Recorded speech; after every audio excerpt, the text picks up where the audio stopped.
சமாதானமும் கேட்கிற உங்கள் ஒவ்வொருவருக்கும் ஆண்டவராகிய இயேசு கிறிஸ்துவின் நாமத்தினாலே உண்டாவதாக. இந்த காலை வேளையில் நாம் பரிசுத்த பந்தியின் ஆராதனையில் இருக்கிறோம். கர்த்தர் நமக்கு கொடுத்திருக்கிற வசனம் ரோமருடைய புஸ்தகம்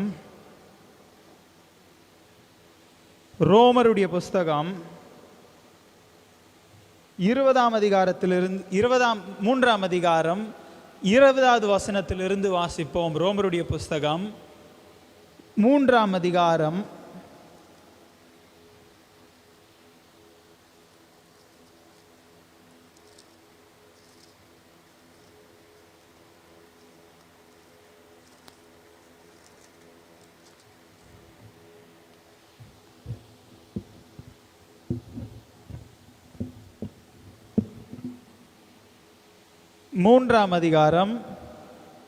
20வது வசனத்திலிருந்து வாசிப்போம்.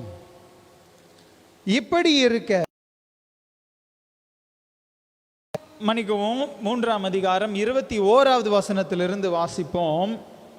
இப்படி இருக்க நியாயப்பிரமாணம் இல்லாமல் தேவநீதி வெளியாகப்பட்டிருக்கிறது. அதை குறித்து நியாயப்பிரமாணமும் தீர்க்கதரிசிகளும் சாட்சியிடுகிறது. அது இயேசு கிறிஸ்துவை பற்றும் விசுவாசத்தினாலே பழிக்கும் தேவ நீதியே. விசுவாசிக்கிற எவர்களுக்குள்ளும் எவர்கள் மேலும் அது பழிக்கும். வித்தியாசமே இல்லை. எல்லாரும் பாவம் செய்து தேவ மகிமையற்றவர்களாகி இலவசமாய் அவருடைய கிருபையினாலே கிறிஸ்து இயேசுவில் உள்ள மீட்பை கொண்டு நீதிமான்களாக்கப்படுகிறீர்கள். இலவசமாய் அவருடைய கிருபையினாலே கிறிஸ்து இயேசுவில் உள்ள மீட்பை கொண்டு நீதிமான்களாக்கப்படுகிறீர்கள். ஆங்கிலத்திலேயும் கூட நான் வாசிக்கின்றேன். But now the righteousness of God apart from the law is revealed, being witnessed by the law and the prophets, even the righteousness of God through faith in Jesus Christ to all and on all who believe, for there is no difference, for all have sinned and fall short of the glory of God, being justified freely by his grace through the redemption that is in Christ Jesus. Hallelujah. கண்களை மூடுவோம், ஜெபிப்போம். அன்பின் பிதாவே, இயேசு கிறிஸ்துவின் நாமத்தில் வருகிறோம். பரிசுத்த ஆவியாகிய தேடுவாளனே, இந்த காலை ஆராதனைக்காக உங்களுக்கு நன்றி செலுத்துகிறோம். கர்த்தாவே, அடியானை கொண்டு நீர் பேசும். ஜனங்கள் ஒவ்வொருவரையும் கர்த்தாவே உடைய வார்த்தையை கேட்க ஆயத்தம் பண்ணும். கர்த்தருடைய வார்த்தையை நீர் ஆசீர்வதிப்பீராக. எங்களுக்கு முன்பாக இருக்கிற பரிசுத்த பந்தியை நீர் ஆசீர்வதியும். ஆண்டவரே, உடைய அற்பத்தை கர்த்தாவே நாங்கள் புசித்து உம்முடைய கர்த்தாவே ரத்தத்தை பானம் பண்ண எங்களுக்கு ஆண்டவரே தகுதிப்படுத்துவீராக. ஆண்டவரே, உம்முடைய திருவிருந்தை நீர் ஆசீர்வதியும். பங்கு பெறுகிற ஒவ்வொருவரையும் நீர் ஆசீர்வதியும். கர்த்தாவே, இந்த நாளிலே கர்த்தாவே எங்களுடைய பாவங்களை நீர் மன்னித்து எங்களை பரிசுத்தப்படுத்தி கர்த்தாவே இயேசுவை உம்மை விசுவாசிக்கிறதுனாலே கர்த்தாவே எங்களை நீதியாக்குவீராக. எங்களை தாழ்த்துகிறோம் கர்த்தாவே, உம்மை உயர்த்துகிறோம். வார்த்தைக்கு விரோதமாக வேலை செய்கிற பொல்லாத பிசாசின் ஆலோசனை தந்திர சூழ்ச்சிகளையும் நசரேனாக இயேசு கிறிஸ்துவின் நாமத்தினாலே கட்டுகிறோம். ஆசீர்வதியும். சகல துதியும் கனமும் மகிமையும் மாட்சியும் கீர்த்தி உமக்கே செலுத்துகிறோம். இயேசு கிறிஸ்துவின் நாமத்தில் வேண்டுகிறோம் பரமபிதாவே, ஆமென். ஹல்லேலூயா. ரோமருடைய புஸ்தகம் 3ஆம் அதிகாரம் 21வது வசனத்திலிருந்து நாம் காலை வேளையில் இந்த சத்தியத்தை நாம் வாசித்த இந்த வசனங்களில் பல சத்தியங்கள் அடங்கி இருக்கிறது. அப்போஸ்தலனாகிய பவுல் ரோமருடைய சபைக்கு இந்த வசனங்களை எழுதுகிறார். ரோமருடைய சபைக்கு அப்போஸ்தலனாகிய பவுல் இந்த வசனங்களை எழுதுகிறார். அப்போ கர்த்தர் அப்போஸ்தலனாகிய பவுலுக்கு, பவுல் இந்த ரோமருடைய சபைக்கு ஊழியம் செய்து கொண்டிருந்ததனால இந்த விசேஷித்த ஒரு வெளிப்பாடை கர்த்தர் பவுலுக்கு வெளிப்படுத்துகிறார், பவுலுக்கு கொடுக்கிறார். நம் வாசித்த இந்த வசனங்களில் ஒரு விசேஷித்த ஒரு வெளிப்பாடு உண்டு.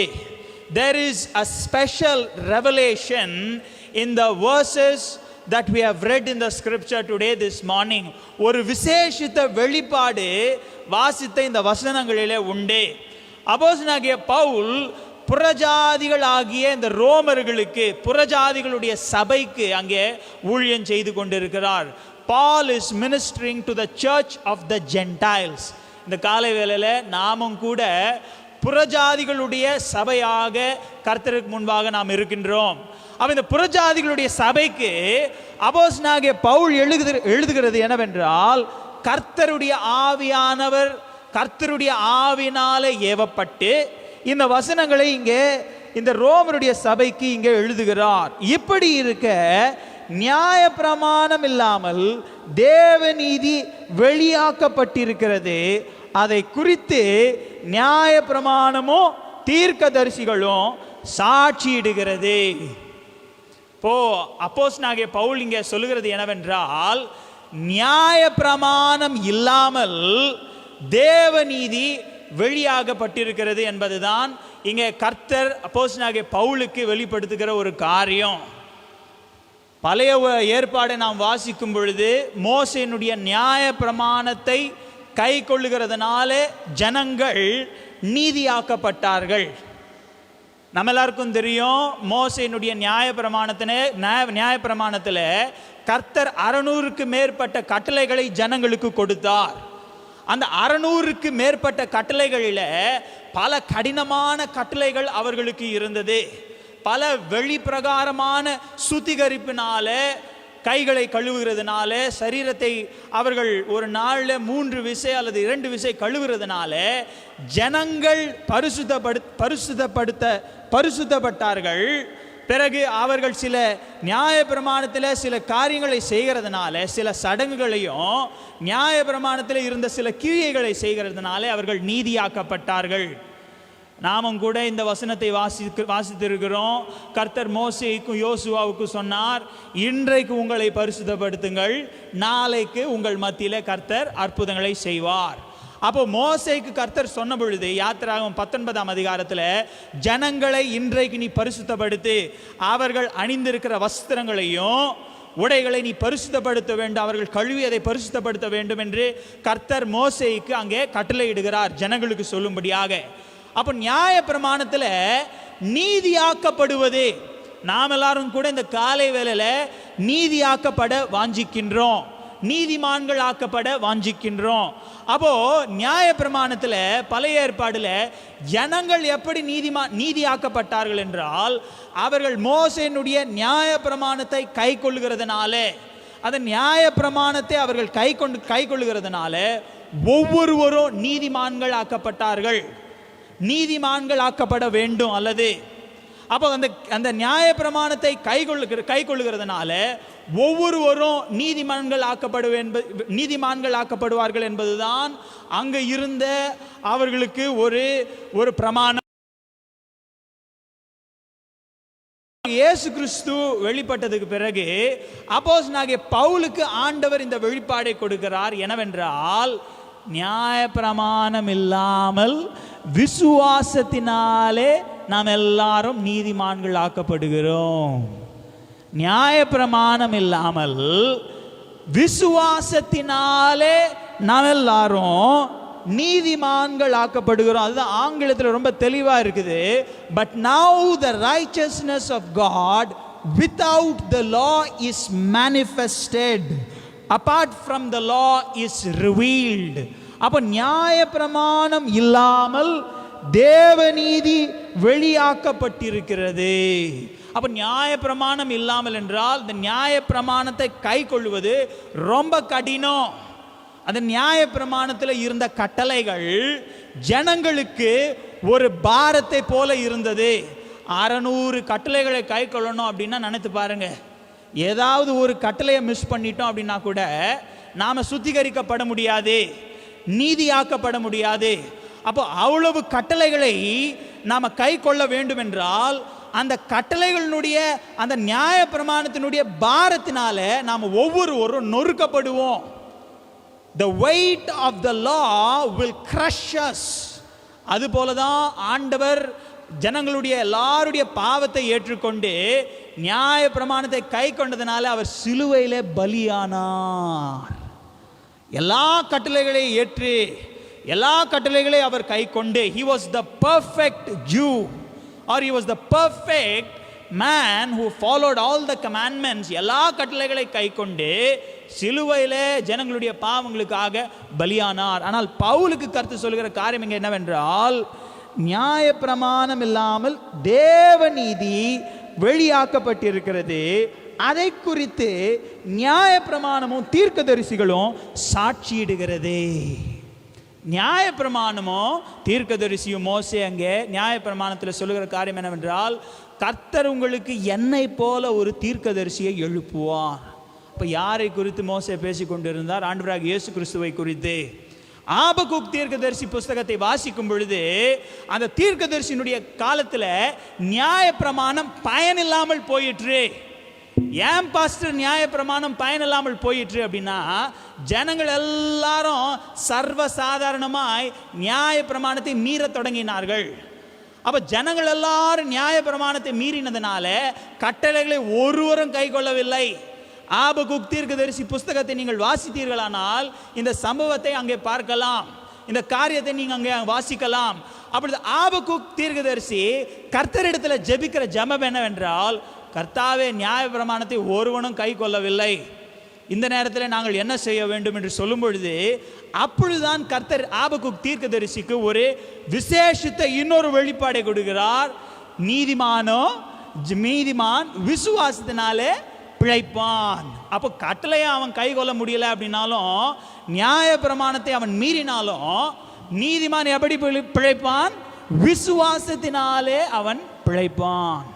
அந்த வசனத்தை தான் அப்போஸ்தலனாகிய பவுலும் ரோமரில் இன்னொரு அதிகாரத்தில் போதிக்கின்றார். அப்போ விசுவாசத்தினாலே நீதிமான் பிழைக்கிறான். விசுவாசத்தினாலே நாம தேவ பிள்ளைகளாகிய நாம் ஒவ்வொருவரும் கர்த்தருக்கு முன்பாக நீதிமான்கள் ஆக்கப்படுகிறோம். Apart from the law, the righteousness of God is revealed. 22வது வசனத்தை வாசிக்கும் பொழுது அது இயேசு கிறிஸ்துவை பற்றும் விசுவாசத்தினாலே பழிக்கும் தேவநீதியே. இதுதான் ரொம்ப முக்கியமான ஒரு வசனம். 22வது வசனத்தை வாசிக்கும் பொழுது அது இயேசு கிறிஸ்துவை பற்றும் விசுவாசத்தினாலே பழிக்கும் தேவநீதியே, விசுவாசிக்கிற எவர்களுக்குள்ளும் எவர்கள் மேலும் அது பழிக்கும், வித்தியாசமே இல்லை. எவர்களுக்குள்ளும் விசுவாசிக்கிற எவர்களுக்குள்ளும் எவர்கள் மேலும் அது பழிக்கும், வித்தியாசமே இல்லை. அல்லேலூயா. அது இயேசு கிறிஸ்துவை பற்றும் விசுவாசத்தினாலே பழிக்கும் தேவநீதியே. யோவானின் சுவிசேஷம் 5ஆம் அதிகாரத்தை வாசிக்கும் பொழுது அங்கே ஆண்டவராகிய இயேசு கிறிஸ்துவே யூதர்களுக்கு ஒரு சொல்லுகிற காரியம் என்னவென்றால், தேவகுமாரனை விசுவாசிக்கிற ஒவ்வொருவனுக்கும் நியாய தீர்ப்பே இல்லை. தேவகுமாரனை விசுவாசிக்கிற ஒவ்வொருவருக்கும் நியாய தீர்ப்பு என்பதே இல்லை. அப்போ நாம் எல்லாரும் என்ன, ஆண்டவரை விசுவாசிக்கிறோம். நாம் எல்லாரும் கர்த்தர் நம்மை மகிமைப்படுத்தும் பொழுது, நம்முடைய மரணமோ கர்த்தருடைய வருகையோ அது வரும் பொழுது, நமக்கு நேரிடும் பொழுது, நாம் எல்லாரும் நீதிமான்களாக்கப்பட்டு நேரடியாக நியாய தீர்ப்பை கடந்து ஆண்டவரோடு கூட பரலோகத்திற்கு எடுத்துக்கொள்ளப்படுகிறோம். அப்போ கர்த்தர் இந்த கனத்தை யாருக்கு கொடுக்கிறார், இந்த ஸ்தானத்தை யாருக்கு கொடுக்கிறார் என்றால், ஆண்டவரை விசுவாசிக்கிறவர்களுக்கு. யோவான் சுவிசேஷம் 5ஆம் அதிகாரத்தை இதை நாம் வாசிக்கலாம். ஆனால் இங்கே அப்போஸ்தலனாகிய பவுல் சொல்லுகிற காரியம் என்னவென்றால், அது இயேசு கிறிஸ்துவை பற்றும் விசுவாசத்தினாலே பலிக்கும் தேவநீதியே. அப்போ ஆண்டவராகிய இயேசு கிறிஸ்துவை விசுவாசிக்கிறதுனால நமக்கு இந்த நீதி கொடுக்கப்படுகிறது. எப்படி பாஸ்டர் இந்த நீதி நமக்கு கொடுக்க வருகிறது என்றால், பழைய ஏற்பாடில் பழைய உடன்படிக்கையில் வாசிக்கும் பொழுது, பழைய ஏற்பாடில் பாவ நிவாரண நாள் என்கிற ஒரு நாள் உண்டு. நல்லா கவனிங்க. மாதத்தில் நாம் ஒரு பரிசுத்த பந்தி ஆராதனையில் கலந்து கொள்கிறது போல, அங்கே பழைய உடன்படிக்கையில் மோசேனுடைய நியாயப்பிரமாணத்தில் பாவ நிவாரண நாள், அந்த பாவ நிவாரண நாள் அன்றைக்கு ஆசாரியன் என்ன செய்வான் என்றால், பாவ நிவாரண பலிகளை அவன் செலுத்துவான். லேவியராகமம் புஸ்தகத்தை வாசிக்கும் பொழுது முதல் 5 அதிகாரங்களில் 5 விதமான பலிகள் உண்டு. அங்க ஒரு விதமான பலி என்னவென்றால் பாவ நிவாரண பலி, சின் ஆஃபரிங். ஜனங்களுடைய பாவத்திற்கு அவர்கள் ஏதாவது ஒரு மிருகத்தை கொண்டு வந்து பலிபீடத்தின் மேல அந்த மிருகத்தை அவர்கள் கொலை செய்து ரத்தம் சிந்தப்பட்டு பாவ நிவாரணத்திற்காக, பாவத்தை நிவர்த்தி செய்யும்படியாக அந்த மிருகம் கொலை செய்யப்படும். அப்ப கொலை செய்யப்பட்டதுக்கு பிறகு ஆசாரியன் என்ன செய்வான், பலிபீடத்தில் இருக்கிற அந்த ரத்தத்தின், அந்த மிருகத்தின் ரத்தத்தை ஒரு பாத்திரத்தில் அவன் எடுத்துக்கொண்டு கூடாரத்தில் இருக்கிற பரிசுத்த ஸ்தலத்தையும் மகா பரிசுத்த ஸ்தலத்தை பரிசுத்த ஸ்தலத்தை தாண்டி மகா பரிசுத்த ஸ்தலத்தில் அவன் பிரவேசித்து மகா பரிசுத்த ஸ்தலத்தில் இருக்கிற அந்த உடன்படிக்கை பெட்டியின் மீது இருக்கிற அந்த கிருபாசனத்தின் மேல அந்த ரத்தத்தை அவன் தெளிப்பான். என்ன செய்வான் என்றால், இப்போ நான் எப்படி இந்த ஸ்டேஜ் மேலே நின்று இந்த பலிபீடத்திலிருந்து உங்களோடு கூட பேசுகிறேனோ, பலிபீடத்தில் மிருகம் கொலை செய்யப்பட்டு அந்த கொலை செய்யப்பட்ட மிருகத்தின் ரத்தத்தை அவன் ஒரு பாத்திரத்தில் எடுத்துக்கொண்டு பரிசுத்த ஸ்தலம், அதுக்கு பிறகு மகா பரிசுத்த ஸ்தலம், அந்த மகா பரிசுத்த ஸ்தலத்தில் இருக்கிற அந்த உடன்படிக்கை பெட்டியின் மேலே இருக்கிற அந்த கிருபாசனம், அந்த கிருபாசனம் என்பது ஆண்டவராகிய இயேசு கிறிஸ்து ஜனங்களுடைய பாவத்திற்கு கர்த்தரிடத்தில் கிருபையை பெற்றுக்கொள்ள அந்த கிருபாசனத்தின் மேலே அவன் ரத்தத்தை தெளிப்பான். அந்த ரத்தத்தை தெளித்த உடனே ஜனங்களுடைய பாவமும் மன்னிக்கப்படும். வருடத்தில் 7வது மாதம் 10வது நாள் ஒரே ஒரு விசை, வருடத்தில் ஒரே ஒரு விசை ஆசாரியன் என்ன செய்வான், அந்த மகா பரிசுத்த ஸ்தலத்தில் போய் மகா பரிசுத்த ஸ்தலத்தில் அவன் பிரவேசித்து ஜனங்களுடைய பாவத்தை அவன் நிவர்த்தி செய்வான். அப்ப இதை கை கொண்டு தான் அநேக சபையிலும் திருவிருந்து ஒரே ஒரு விசை தான் வருஷத்துல, சில சபைகளை திருவிருந்து ஒரே ஒரு விசை தான் கொடுப்பாங்க. அப்ப எப்படி இந்த திருவிருந்து ஒரே ஒரு விசை கொடுப்பானோ அது போல தான் அந்த ஆசாரியனும், அதுவும் அங்க அந்த மகா பரிசுத்த ஸ்தலத்திற்கு பிரதான ஆசாரியன் தான் போனோம். அப்படின்னா பாஸ்டர் தான் போனோம், நான் போக முடியாது. அப்ப இந்த மகா பரிசுத்த ஸ்தலத்திற்கு பிரதான ஆசாரியன் மட்டும்தான் போக முடியும். ஏனென்றால் அவன் பரிசுத்தப்பட வேண்டும். அந்த மகா பரிசுத்த ஸ்தலத்திற்கு அவன் போவதற்கு தன்னுடைய பாவத்திற்கும் தன்னுடைய குடும்பத்தாருடைய பாவத்திற்கும் பிறகு ஜனங்களுடைய பாவத்திற்கும் அவன் நிவர்த்தி செய்து அதற்கு பிறகு அந்த இடத்துல அவன் பிரவேசிக்க வேண்டும். அப்போ எவ்வளவு ஒரு கடினமான ஒரு, எப்படி சொல்றது, ஒரு சூழ்நிலை, இப்படி ஒரு கடினமான ஒரு கிரியைகள் அங்கே அவர்கள் செய்ய வேண்டும், பாவங்கள் நிவர்த்தி செய்ய. ஆனால் அப்போஸ்தலனாகிய பவுல் இங்கே சொல்லுகிறார், ஆண்டவராகிய இயேசு கிறிஸ்துவை பற்றும் விசுவாசத்தினாலே பழிக்கும் தேவநீதியே. அப்போ ஆண்டவரை விசுவாசிக்கிறதுனால நாம் எல்லாருமே நீதியாக்கப்படுகிறோம்.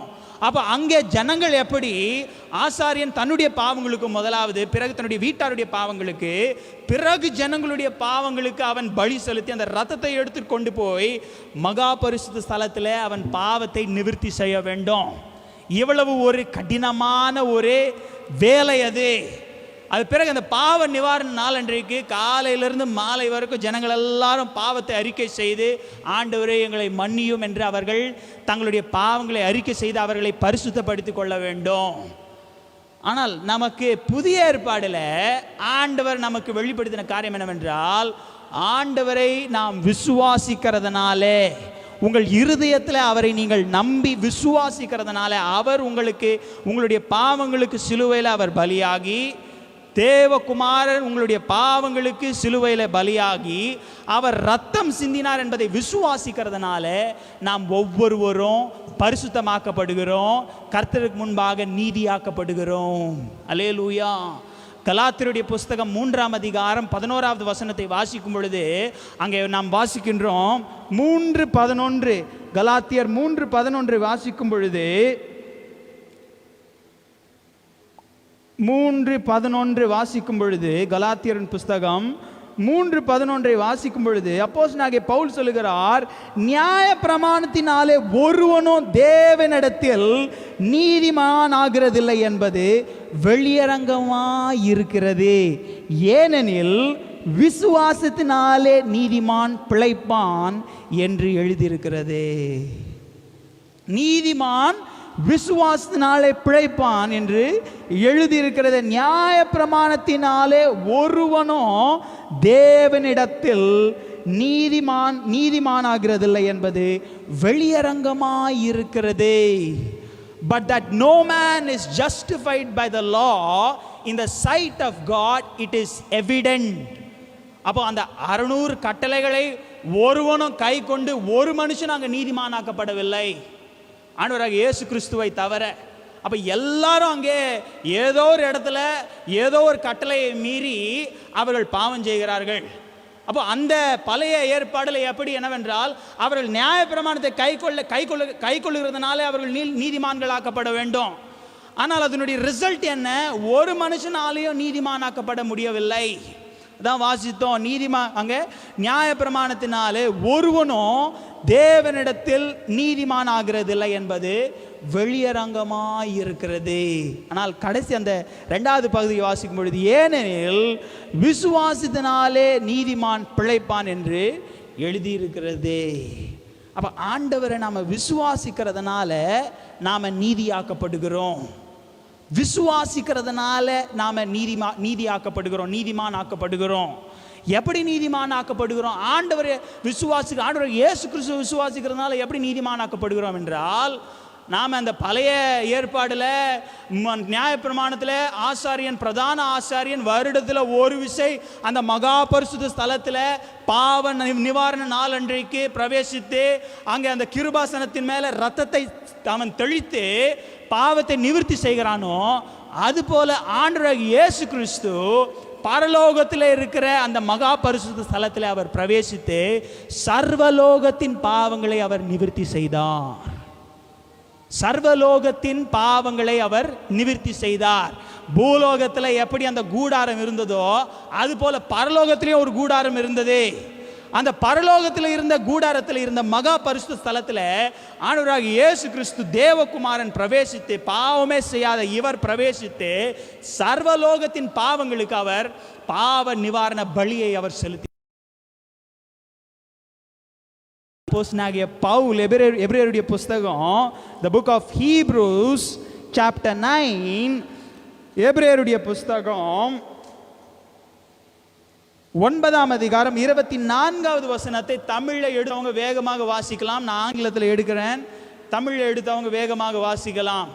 9:23-24 For Christ has not entered the holy places made with hands, which are the copies of the true, but into the heaven itself, now to appear in the presence of God for us. அந்தபடி மெய்யான பரிசுத்த ஸ்தலத்திற்கு அடையாளமான கையினால் பரிசுத்த ஸ்தலத்தில் கிறிஸ்துவானவர் பரேசியாமல் பரலோகத்திலே தானே இப்பொழுது நமக்காக தேவனுடைய சமூகத்தில் பிரத்யட்சமாகும்படி.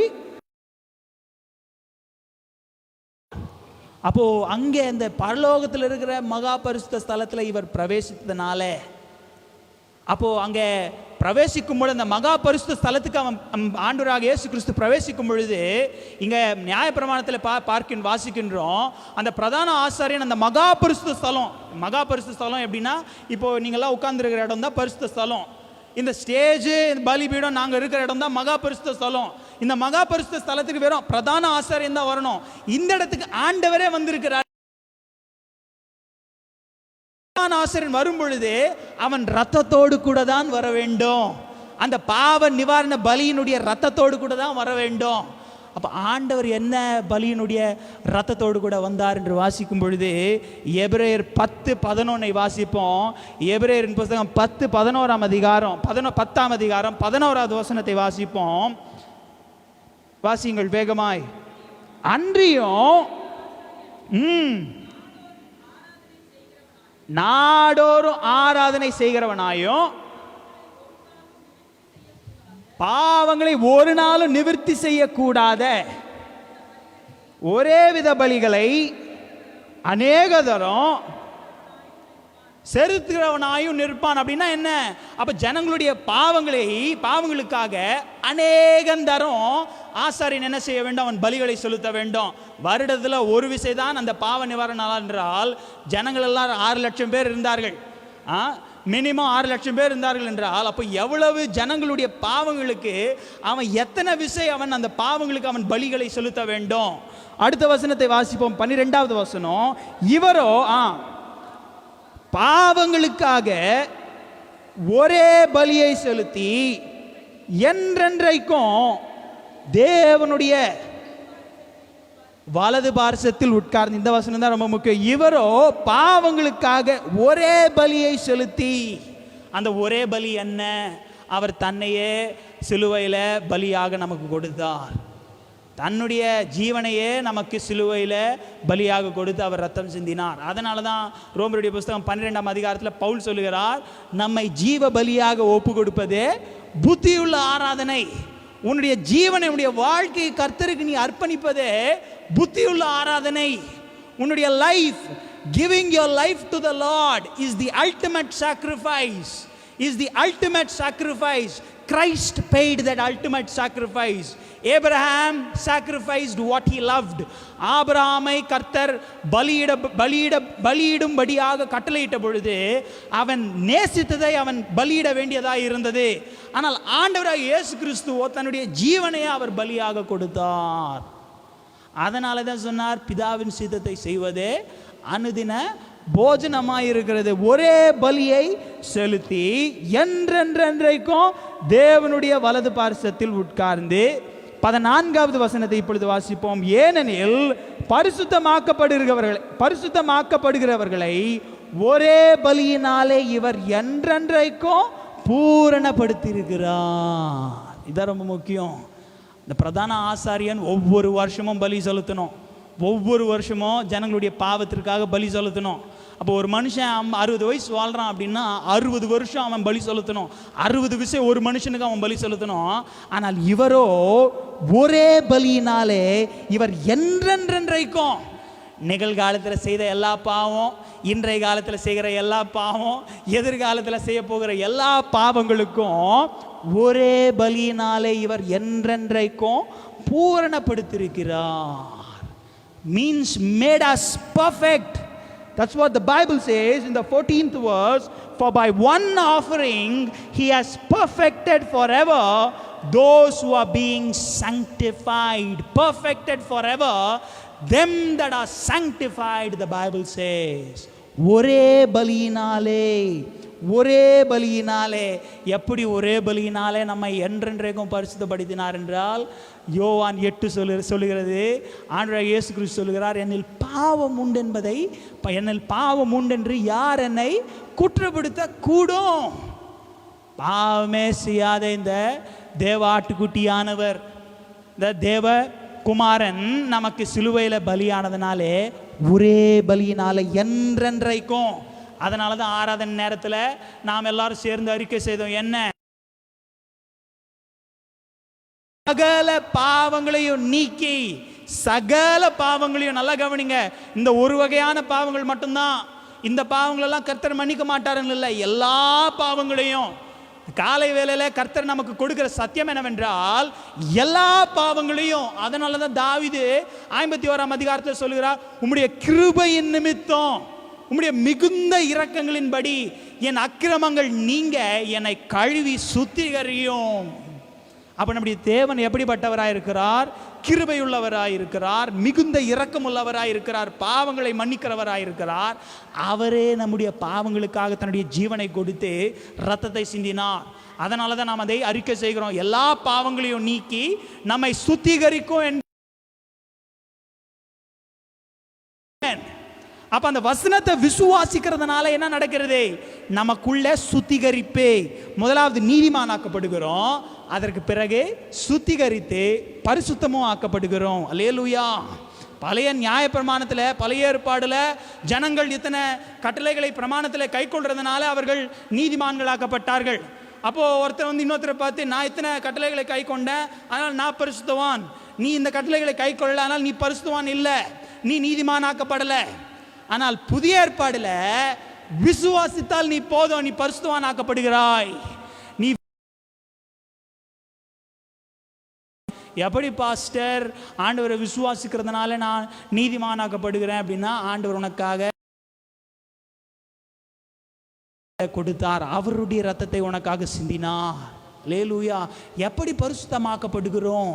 எப்படி சுருக்கி இதை நான் உங்களுக்கு சொல்லுகிறேன் இந்த சத்தியத்தை. யோவானின் சுவிசேஷம் 15ஆம் அதிகாரத்தையும் 17ஆம் அதிகாரத்தை வாசிக்கும் பொழுது 15 ஆண்டவராகிய இயேசு கிறிஸ்து சொல்லுகிறார், என்னுடைய வார்த்தைகளை நீங்கள் கேட்டிருக்கிறதுனாலே ஏற்கனவே நீங்கள் கழுவப்பட்டிருக்கிறீர்கள் என்று ஆண்டவராகிய இயேசு கிறிஸ்து சொல்லுகிறார். 15:3 குறித்து கொள்ளுங்கள். யோவான் 15:3 ஆண்டவராகிய இயேசு கிறிஸ்து சொல்லுகிறார், என்னுடைய வார்த்தைகளை கேட்டிருக்கிறதுனாலே ஏற்கனவே, நல்லா கவனிங்க, ஏற்கனவே கழுவப்பட்டிருக்கிறீர்கள். You are already cleansed because of the word that I have spoken to you. 17ஆம் அதிகாரத்தை வாசிக்கும் பொழுது ஆண்டவராகிய இயேசு கிறிஸ்து சொல்லுகிறார், ஆண்டவர் பிதாவை பார்த்து சொல்லுகிறார், பிதாவே உம்முடைய வார்த்தையினாலே இவர்களை சுத்திகரியும். அப்போ என்ன நடக்கிறது இங்க? 17லையும் 15லையும் வார்த்தை நம்மை சுத்திகரிக்கும். அல்லேலூயா. கர்த்தருடைய வார்த்தை கேட்கிறதுனால அந்த வார்த்தை நம்மை சுத்திகரிக்கும். கர்த்தருடைய வார்த்தையில வல்லமை இருக்கிறதுனால அந்த கர்த்தருடைய வார்த்தை நம்ம என்ன செய்ய வேண்டும்? தேவன் வார்த்தையா இருக்கிறார். அப்ப ஆண்டவர் இயேசு கிறிஸ்து சொல்கிற காரியம் என்னவென்றால், உம்முடைய வார்த்தையினாலே அவர்களை சுத்திகரி. You sanctify them with your truth and your word is truth. அப்போ வார்த்தை, தேவனுடைய வார்த்தை செய்தியை நாம கேட்கும் பொழுது, சத்தியத்தை நாம கேட்கும் பொழுது உள்ளே இருக்கிற ஆத்மா, ஆவி, நம்முடைய சரீரம் சுத்திகரிக்கப்படுகிறது. அப்போ நம்ம வார்த்தை, கர்த்தருடைய வார்த்தை, நல்லா கவனிங்க, மனுஷனுடைய வார்த்தை அல்ல, கர்த்தருடைய வார்த்தை நம்மை சுத்திகரிக்கும்.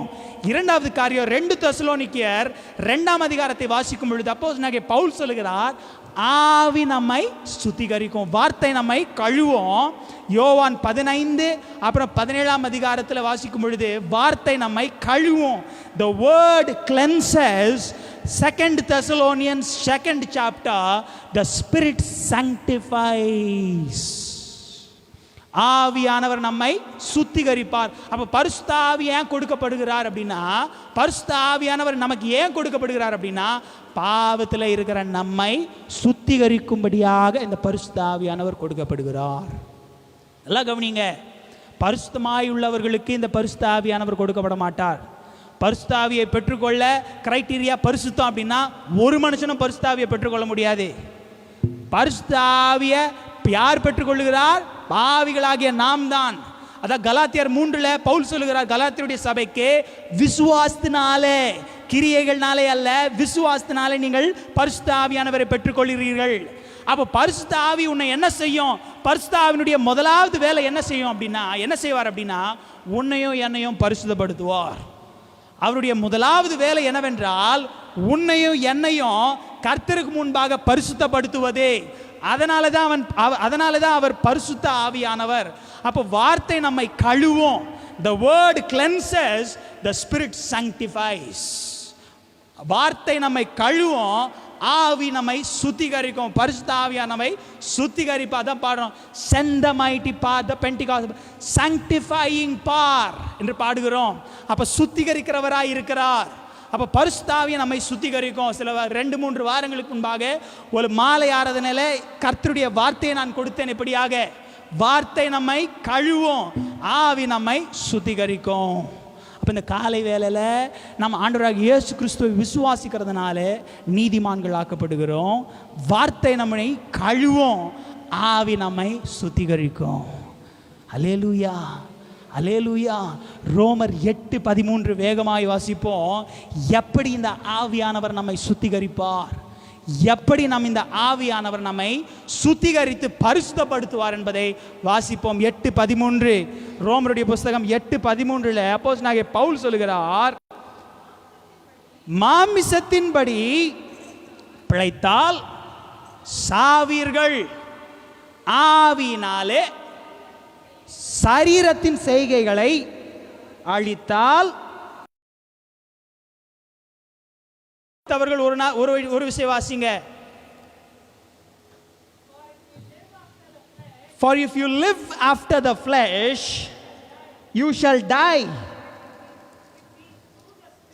But if you through the Spirit mortify the deeds of the body, you shall live. அல்லேலூயா. 8:13 அப்போஸ்தலனாகிய பவுல் சொல்கிறது என்னவென்றால், if you live according to the flesh you will die, but if by the spirit you put to death the deeds of the body you will live. அப்போ ஆவியினாலே இந்த மாமிசத்தின் கிரியைகளை நீ அங்கே அழித்தால் நீ பிழைப்பாய். அதான் அங்கே வசனத்திலே வாசிக்கின்றோம். மாமிசத்தின்படி பிழைத்தால் சாவீர்கள், ஆவினாலே சரீரத்தின் செயல்களை அழித்தால் பிழைப்பீர்கள். ஆவியினாலே சரீரத்தின் செயல்களை அழித்தால், by the spirit you put to death the deeds of the flesh. பரிசுத்த ஆவியானவருடைய பலன் எதுக்கு கொடுக்கப்படுகிறது என்றால், சில பாவங்களை மேற்கொள்ள முடியாத பாவங்களை நாம் மேற்கொள்ள, விட்டுவிட முடியாத சில பாவங்களை நாம் விட்டுவிட தான் பரிசுத்த ஆவியானவர் நமக்கு ஒவ்வொருவருக்கும் கொடுக்கப்படுகிறார். அவர்கள் எல்லாரும் கூடியிருக்கும் பொழுது, பரிசுத்த ஆவியானவர் உங்களிடத்தில் வரும்பொழுது நீங்கள் பலன் அடைந்து, அந்த பலன் எதுக்கென்றால், அந்த பலன் எதற்கு கர்த்தர் கொடுக்கிறார் என்றால், பாவங்களை விட்டுவிட. ஐயோ என்னால் விட முடியல, இந்த பாவம் என்னை சோதிக்கிறதே, இந்த பாவத்தை நான் இங்கே நேசிக்கின்றேன், இவைகளை நான் என்னால் விட்டுவிட முடியவில்லை, இந்த பாவங்களுக்கு நான் அடிமையாக இருக்கிறேன். அப்படிப்பட்ட பாவங்களை நீங்களும் நானும் விட்டுவிட இந்த காலை வேளையில் ஆண்டவர் நமக்கு பரிசுத்த ஆவியை கொடுத்திருக்கிறார். அந்த பரிசுத்த ஆவினால் என்ன செய்ய வேண்டும்? ஆவினாலே சரீரத்தின் செயல்களை அழித்தால் பிழைப்பீர்கள். ஆங்கிலத்தில் ரொம்ப அழகா இருக்கிறது. But if by the spirit you put to death the deeds of the flesh, by the spirit you put to death the deeds of the flesh. ஒரே ஒரு சிறிய எடுத்துக்காட்டை உங்களுக்கு சொல்லி இந்த செய்தியை நான் இந்த காலை வேளையில் முடிக்க வாஞ்சிக்கின்றேன். 1 சாமுவேலின் புஸ்தகம் 15ஆம் அதிகாரத்தை வாசிக்கும் பொழுது, அங்கே சாமுவேல் ஒரு வல்லமையான தீர்க்கதரிசியாக இருக்கின்றான். இந்த கதையை எல்லாரும் கேட்கும்படியாக நான் இந்த காலை வேளையில் உங்களை கேட்டுக்கொள்கிறேன். 1 சாமுவேல் 15ஆம் அதிகாரத்தை வாசிக்கும் பொழுது, சவுலுக்கு கர்த்தர் ஒரு கட்டளையை கொடுக்கிறார். நம்ம எல்லாருக்கும் தெரியும், சவுல் இஸ்ரவேலினுடைய ராஜாவாய் இருக்கின்றான். கர்த்தர் சாமுவேல் மூலமாய் சவுலுக்கு ஒரு கட்டளையை கொடுக்கிறார். அந்த கட்டளை என்னவென்றால், அமலேக்கியர்களை ஒவ்வொரு தலைமுறையும் அவர்களை கொன்று போட வேண்டும். இந்த அமலேக்கியர்கள் என்பவர்கள் ஒரு விதமான ஜாதியாய் இருக்கிற ஒரு கூட்டம். வேதத்தில் இந்த அமலேக்கியர்களை குறித்து வாசிக்கும் பொழுது, இவர்கள் துன்மார்கர்களாகவும் கொலை செய்கிறவர்களாகவும் கொலை பாதகர்களாகவும் இவர்கள் இருக்கிறார்கள். இவர்கள் துன்மார்கர்களாக இருக்கிறதுனால, இஸ்ரவேலுக்கு விரோதமாக பல விதங்களில் இவர்கள் செயல்பட்டதனால கர்த்தர் ஜனங்களுக்கு கட்டளையை கொடுக்கிறார். யாத்திராகமம் 17ஆம் அதிகாரத்தில் யோசுவாவின் காலத்தில் சொல்லுகிறார், இந்த அமலேக்கியர்களை ஒவ்வொரு தலைமுறையும் நீங்கள் இவர்களை கொன்று போட வேண்டும். அப்போ இஸ்ரவேலை வைத்து பழைய ஏற்பாடில் ஜனங்களை, பல தேசங்களையும் பல ஜாதிகளையும் புறஜாதிகளை கர்த்தர் நியாயம் தீர்க்கிறார். அப்போ எப்படி நியாயம் தீர்த்தார் என்றால், நாம் அப்படி செய்ய முடியாது. ஏனென்றால் தேவகுமாரனுக்கு அந்த அதிகாரத்தை கொடுத்திருக்கிறார். தேவகுமாரன் ஒருவரே நம்மையும் சர்வலோகத்தில் இருக்கிற ஜனங்களையும் நீதி விசாரிக்கிறவராயும் நியாயம் தீர்க்கிறவருமாய் இருக்கிறார். ஆனால் பழைய ஏற்பாட்டில் இஸ்ரவேல் ஜனங்களுக்கு அந்த அதிகாரம் அவர்களுக்கு கொடுக்கப்பட்டிருந்தது. அப்ப இந்த அமலேக்கியர்களை கொன்று போட வேண்டும். சவுலுக்கு கர்த்தர் இந்த கட்டளையை கொடுத்திருக்கிறார். சவுல் என்ன செய்தான் என்றால், இந்த ஜனங்கள் எல்லாரையும் கொன்று போட்டு ராஜாவை மட்டும் அங்கே உயிரோடு அவன் வைத்திருக்கின்றான். அந்த அமலேக்கியர்கள் எல்லாரையும் அவன் கொன்று போட்டு யுத்தத்தில் ராஜாவை மட்டும் அவன் உயிரோடு வைத்திருந்தான். ஏன் உயிரோடு வைத்திருந்தான் என்பது இன்னொரு நாள் இன்னொரு செய்தியாக பார்ப்போம். அப்போ அவன் உயிரோடு வைத்திருந்த பொழுது சாமுவேல் அங்கே சவுலை பார்த்து அந்த அமலேக்கியருடைய ராஜாவை அவனிடத்தில் கொண்டு வரும்படியாக அங்கே கட்டளை இடுகிறான். வாசிப்போம். 1 சாமுவேலின் புஸ்தகம் 15ஆம் அதிகாரம் 31வது வசனத்திலிருந்து வாசிப்போம்.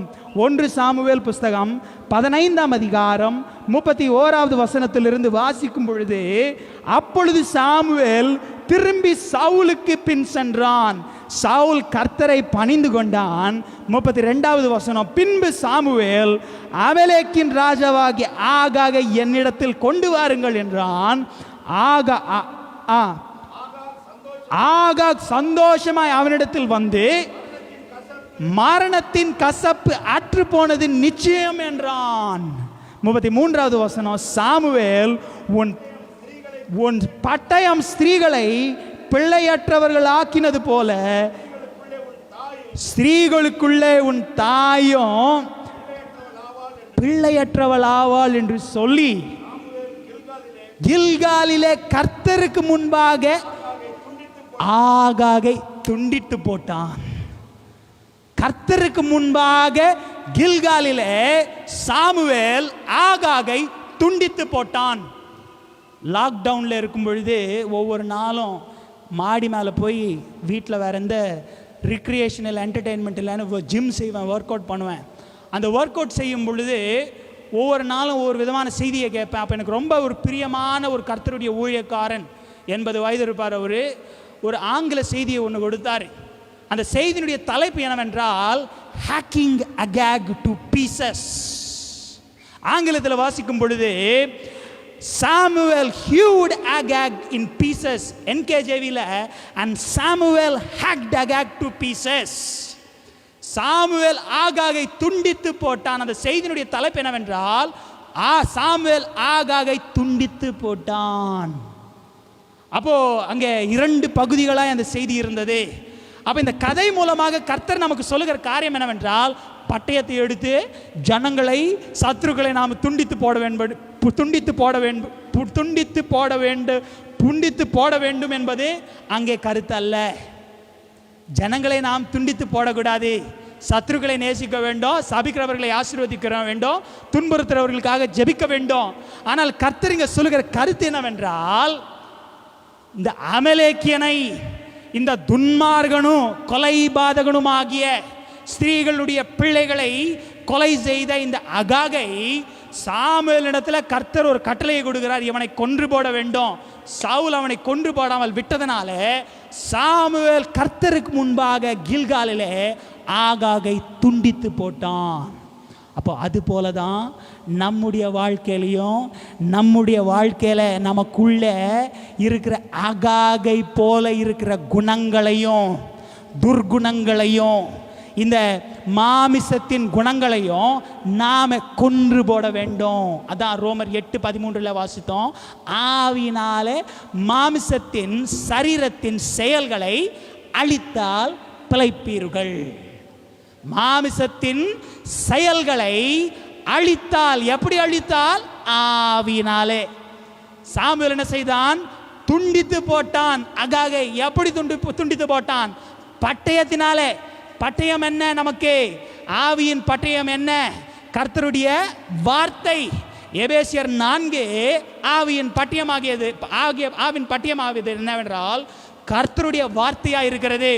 சாமுவேல் எப்படி இந்த அகாகை துண்டித்து போட்டானோ, நாமும் கூட நம்முடைய வாழ்க்கையில் இருக்கிற பாவத்தை கொலை செய்ய வேண்டும், நீ துண்டித்து போட வேண்டும். It's a graphic representation for every believer. This story is a graphic or it's a visual representation for every believer that how God treats sin. It is a visual representation that how God treats sin in the lives of the believers and what he expects of us also.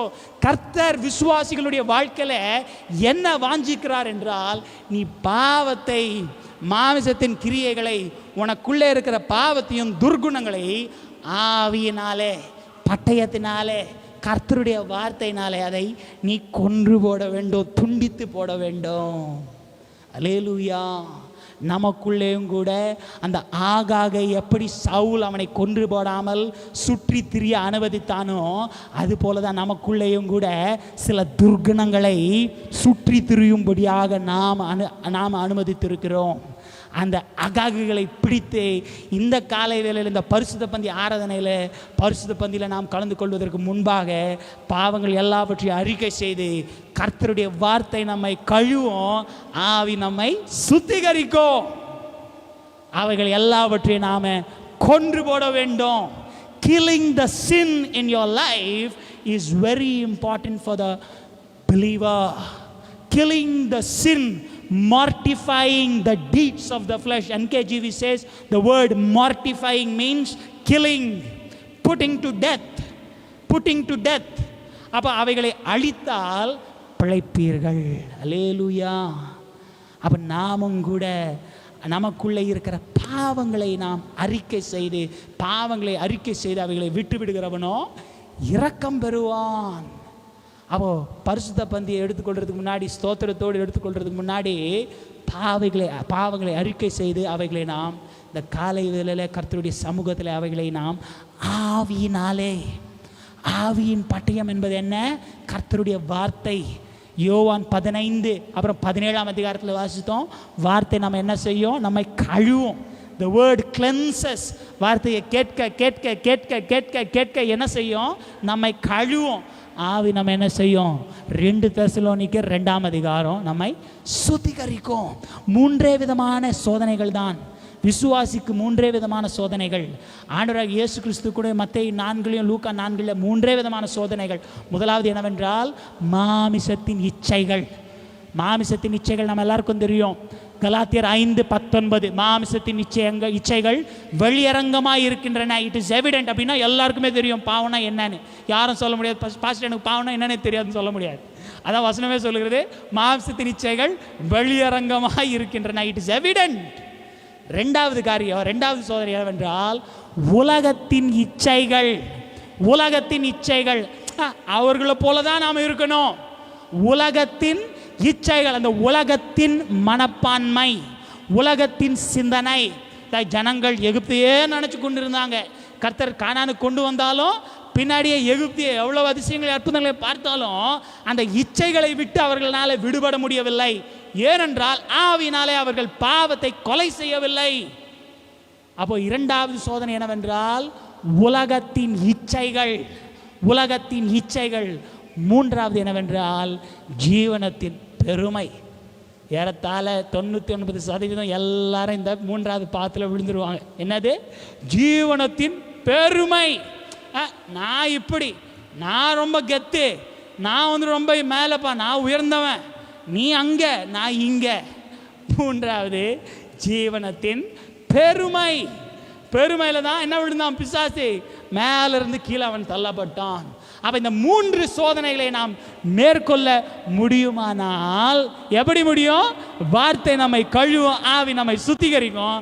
ஆவினால மாம்சத்தின் செயல்களை, இந்த சரீரத்தின் செயல்களை நீ கீழ்படுத்தி அவைகளை அழித்தால் காலையில் நாம் எல்லாரும் பரிசுத்த பந்தியை எடுத்துக்கொள்ளும் போது பிழைப்போம். அல்லேலூயா, அல்லேலூயா, அல்லேலூயா. கர்த்தர் நம்மை பிழைக்க செய்வார். அல்லேலூயா. நமக்கு மரணம் இல்லை. அல்லேலூயா. பாவத்தின் சம்பளம் மரணம், நமக்கு அது இல்லை. ஏனென்றால் சாமுவேல் எப்படி அகாகை கொன்று போட்டானோ, துண்டித்து போட்டானோ, அதுபோல நம்முடைய வாழ்க்கையில் இருக்கிற பாவங்களை நாம் துண்டித்து போட வேண்டும்.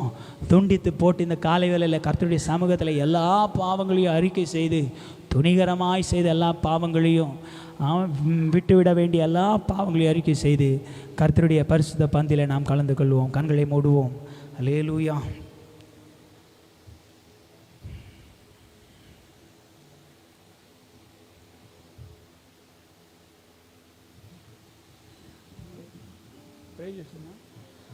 அன்பின் பிதாவே, இயேசுவின் நாமத்தில் வருகிறோம். பரிசுத்த ஆவியாக தேடுறவாளனே, எங்களுக்கு முன்பாக இருக்கிற பரிசுத்த பந்தியை நீர் ஆசீர்வதியும். கர்த்தாவே, நாங்கள் பாவத்தை விட்டு விலகி கர்த்தாவே நாங்கள் பரிசுத்தமாக இருக்க எங்களுக்கு உதவி செய்வீராக. உடைய வார்த்தையினாலே எங்களை கழுவும், உடைய ஆவினாலே எங்களை சுத்திகரிப்பீராக.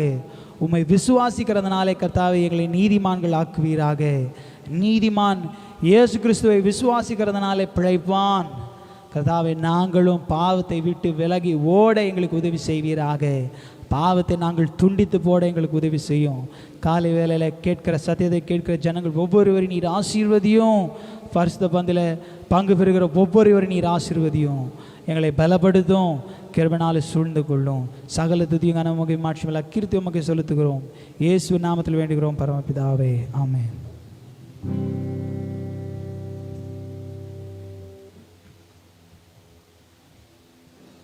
நமக்கு முன்பாக வைக்கப்பட்டிருக்கிற அப்பத்தையும் ரசத்தையும் கர்த்தர் தாமே தம்முடைய சரீரமாக தம்முடைய இரத்தமாக அதை ஆசீர்வதித்து தரும்படியாக ஜெபம் பண்ணுவோம். அல்லேலூயா. என் மாம்சம் மெய்யான போஜனமாயிருக்கிறது, என் ரத்தம் மெய்யான பானமாயிருக்கிறது. என் மாம்சத்தை பிசித்து என் ரத்தத்தை பானம் பண்ணுகிறவன் என்னிலே நிலைத்திருக்கிறான், நானும் அவனிலே நிலைத்திருக்கிறேன். என் மாம்சத்தை புசித்து என் ரத்தத்தை பானம் பண்ணுகிறவனுக்கு நித்திய ஜீவன் உண்டு, கடைசி நாளில் அவனை எழுப்புவேன் என்று சொன்ன தேவன் யோவான் 6:54, 55, 56 இந்த காலவேளையில் நமக்கு முன்பாக இருக்கிற இந்த அப்பத்தையும் ரசத்தையும் அவருடைய சரீரமாக அவருடைய இரத்தமாக ஆசீர்வதித்து தரும்படியாக ஜெபம் பண்ணுவோம். அன்பின் பரலோக பிதாவே, நசரேயனாகிய இயேசு கிறிஸ்துவின் ஜீவனுள்ள நாமத்தின் இடத்தில் வருகிறோம். பரிசாவை தேற்றுவலனே, இந்த காலை வேளையில் எங்களுக்கு முன்பாக வைக்கப்பட்டிருக்கிற இந்த அப்பத்தையும் ரசத்தையும் உம்முடைய சரீரமாக உம்முடைய ரத்தமாக இதை ஆசீர்வதித்து தாரும் ஆண்டவராய். இதை புசிக்கும் பொழுதே எங்கள் பாவங்கள் நீங்கட்டும், எங்களை பரிசுத்தப்படுத்தி ஆண்டவராய் உடைய வார்த்தையின்படி நாங்கள் உமக்குள்ளே நீர் எமங்களுக்குள்ளே இருப்பீராக. ஆண்டவரே கர்த்தாவே, மத்திய ஆகாயத்தில் நீர் வரும்பொழுது மோடு கூட காணப்பட கர்த்தருக்கு கிருபை செய்யும். கடைசி நாளில் எங்களை எழுப்போம், உடைய நாமத்தை மேம்படுத்திக் கொள்ளும் ஐயா. ஆசீர்வதியும் சீஷர்களுக்கு உம்முடைய கரங்களால் பிட்டு கொடுத்தது போல இந்த காலைவெளியில் எங்களுக்கு உம்முடைய கரங்களால் பிட்டு கொடுப்பீராக. சகல துதியும் கனமும் மகிமை வல்லமை மாற்றல கீர்த்தியும் சகல ஞானமும் அதிகார ராஜ்யம் பெறணும். ஸ்தோத்திரமும் மகத்துவம் ஐஸ்வர்ய ரட்சணமும் சதா காலங்களுக்கு நடக்குதாக. எங்கள் கத்தர் சொல்லாமத்தில் அடைந்த தாழ்மையை வெல்லுகிறேன் எங்கள் ஜீவனுள்ள பரலோகம் நினைத்த பிதாவே, ஆமேன். அல்லேலூயா. அப்பமும் ரசமும் கொடுக்கும் பொழுது பிள்ளைங்களை கொஞ்சம் பிடிச்சிக்கிடுங்க, அவங்கள சேரில் உட்கார வைங்க. ஏன்னா திருவிருந்து மேலே மோதி அவங்க ஏதாவது கீழே தள்ளி விட்டுருவாங்க. குழந்தைங்கள பத்திரமா சீட்லேயே உட்கார வைங்க. கொஞ்சம் பயபக்தியான நேரம். இம்மாட்டமாக விளையாடினார்கள், போதும் ஒரு 5 நிமிஷம் பிள்ளைங்களை அப்படியே பிடிச்சி உட்கார வைங்க, சீட்டில் உட்கார வைங்க. அல்லேலூயா. உங்களுக்காக பிடிக்கப்படுகிற கர்த்தராகிய இயேசு கிறிஸ்துவின் பரிசு சரீரமாக இருக்கிறது, இதை வாங்கி பூசியுங்கள் என்று சொல்லுங்கள். அல்லேலூயா.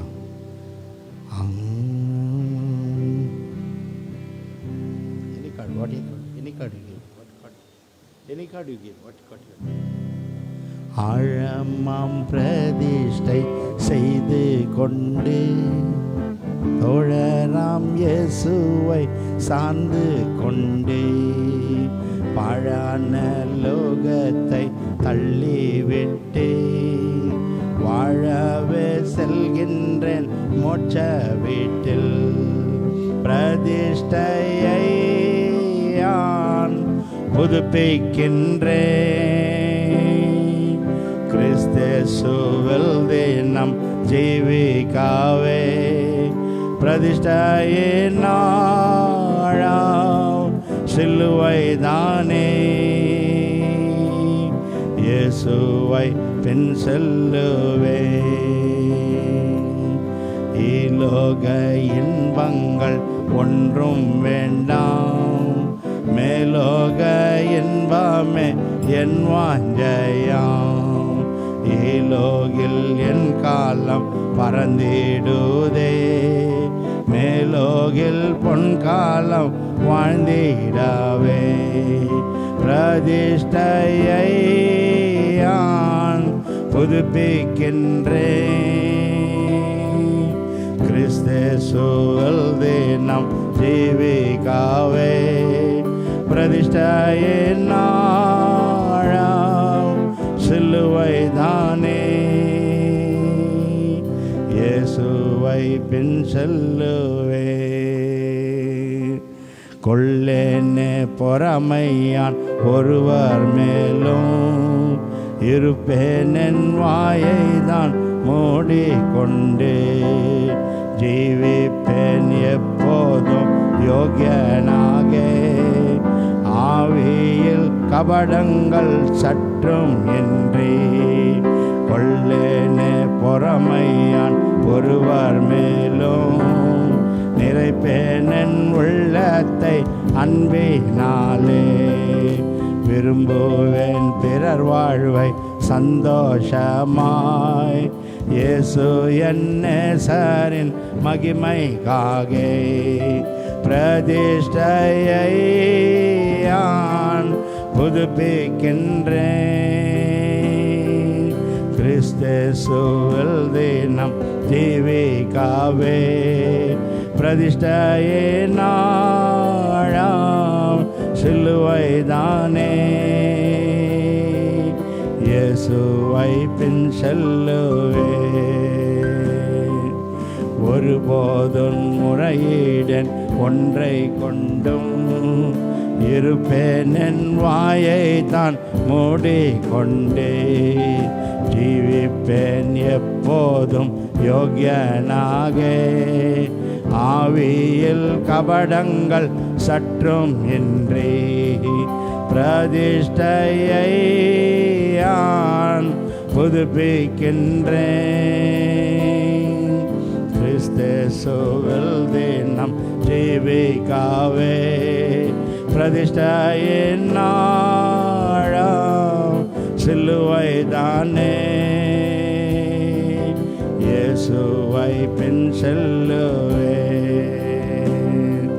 பாவங்கள் யாதொன்றும் செய்யாமலே பரிசுத்தமாயந்தன் பாதை செல்வேன்.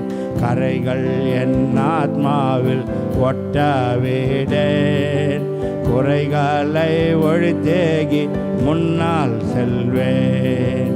பிரதிஷ்டையை நான் புதுப்பிக்கின்றேன்.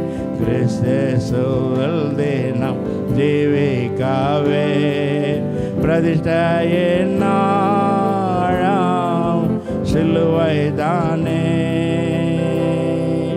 இயேசுவை பின் செல்லுவே, மூடரின் நெஞ்சில் எழும்பும் கோபம் ஏழை என் நெஞ்சில் எழும்பாமலே. மூடனை போலவே பூர்ணமும் கொள்ளே நாடுவேன் இயேசுவில் சாந்தமதை. பிரதிஷ்டையை நான் புதுப்பிக்கின்றேன். கிறிஸ்தேசுவில் தினம் ஜீவிக்காவே பிரதிஷ்டையின் நாளாம் சிலுவைதானே. இயேசுவை பின் செல்லுவே. சத்யாசைக்கு நான் முன்னாடி வந்து பாட்டு பாடுங்க. விரோதங்கள் மனதிலும் கொல்லாமலே தீமையை சகிப்பேனே திருவாருளால்.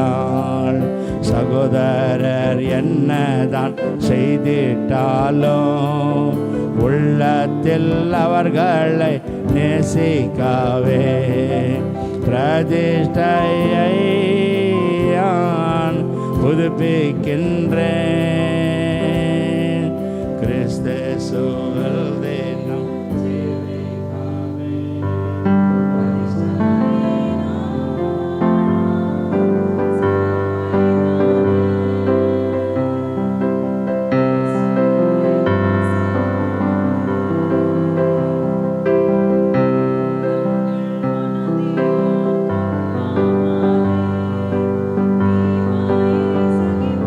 Thank you.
கரைகள் என் ஆத்மாவில் ஒட்டவே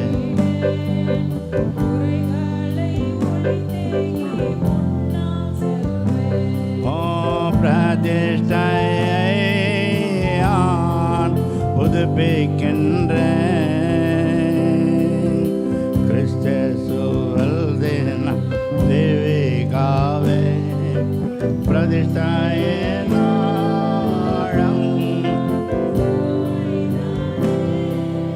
இயேசுவை பின் செல்ல.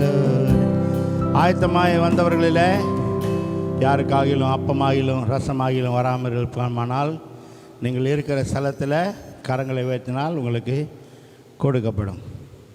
எழுந்து நிற்போமா? அல்லேலூயா. எல்லாருமா எழுந்து நின்று 2 கைகளை உயர்த்தி. What god you are singing நா? ஜி வில் கோ ஜி. Hallelujah hallelujah. வாங்க பாஸ்டர் வாங்க.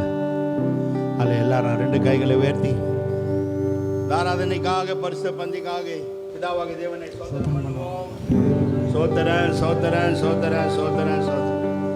2 கைகளை உயர்த்தி குமாரனாகிய தேவனை சோத்திரம் பண்ணுவோம். சோத்திரன் சோத்திரன் சோத்திரன் சோத்திரன் சோத்திரன். 2 கைகளை உயர்த்தி பரிசுத்த ஆவியாகிய தேவனை சோத்திரம் பண்ணுவோம்.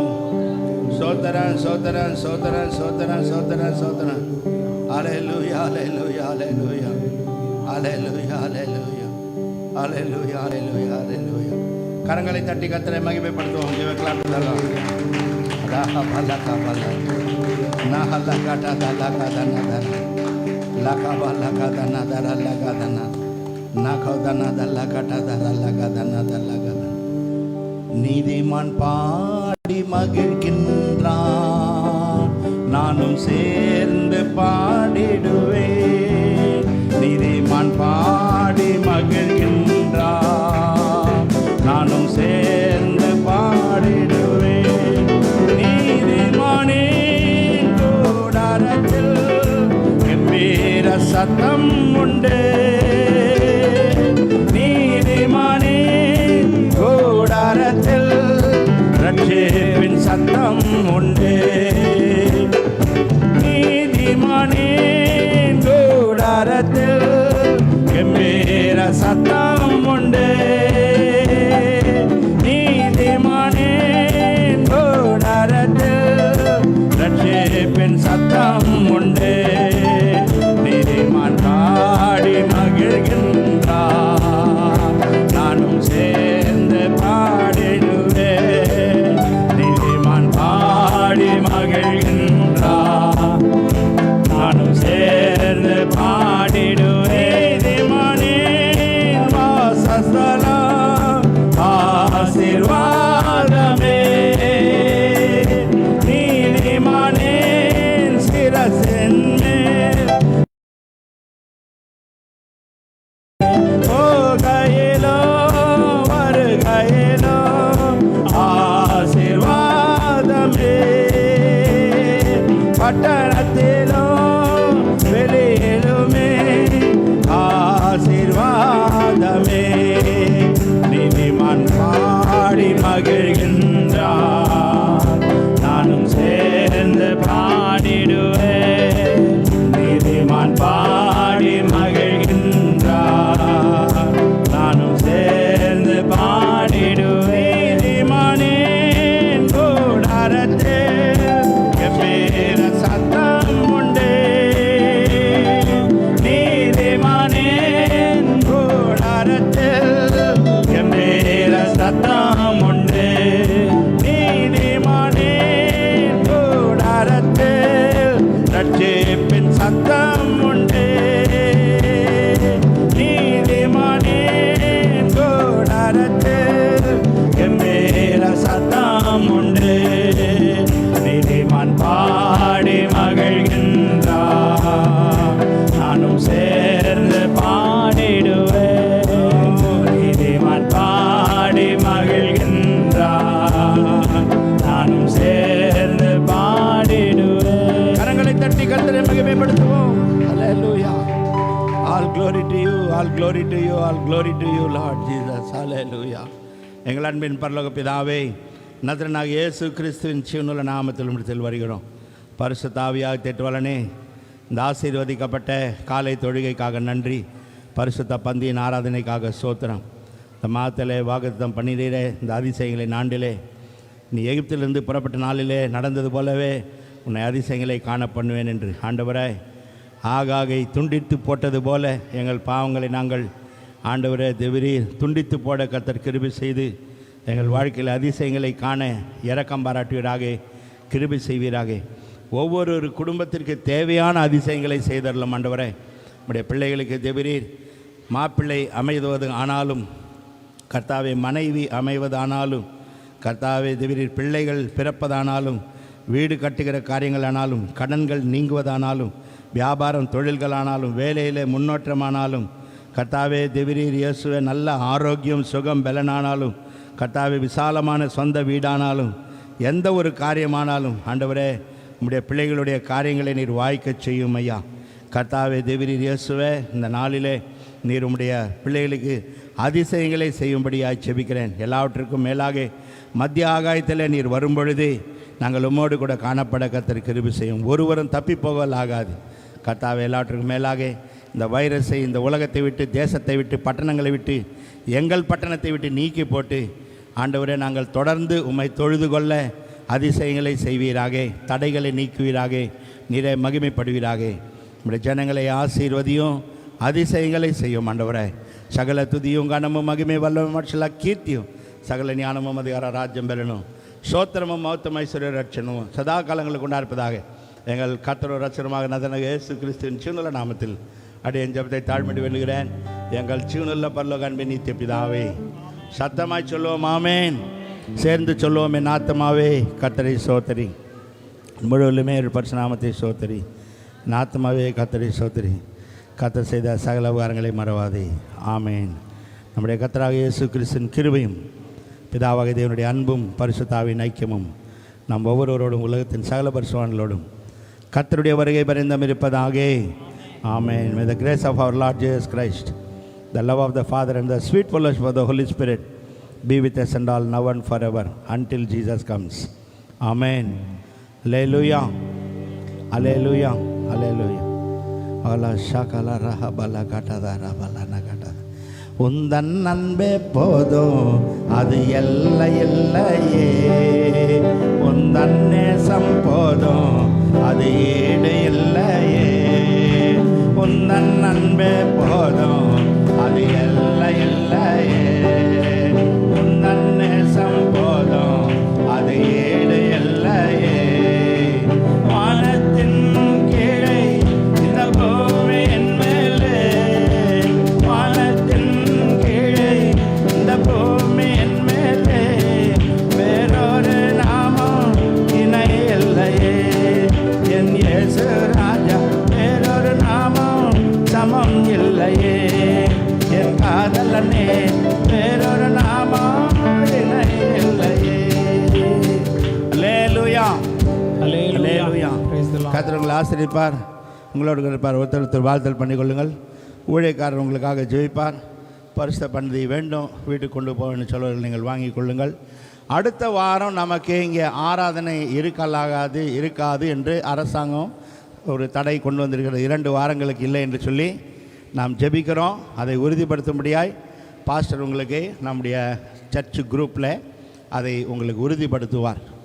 அரசாங்கம் 2 வாரம் ஆராதனை, இந்த வைரஸ் 3வது அலை வருகிறது என்று சொல்லி அப்படியாக 2 வாரங்களுக்கு ஆராதனை இருக்காது என்று போட்டிருக்கிறார்கள். தடை 23வது வரை, 3ஆம் தேதி வரை.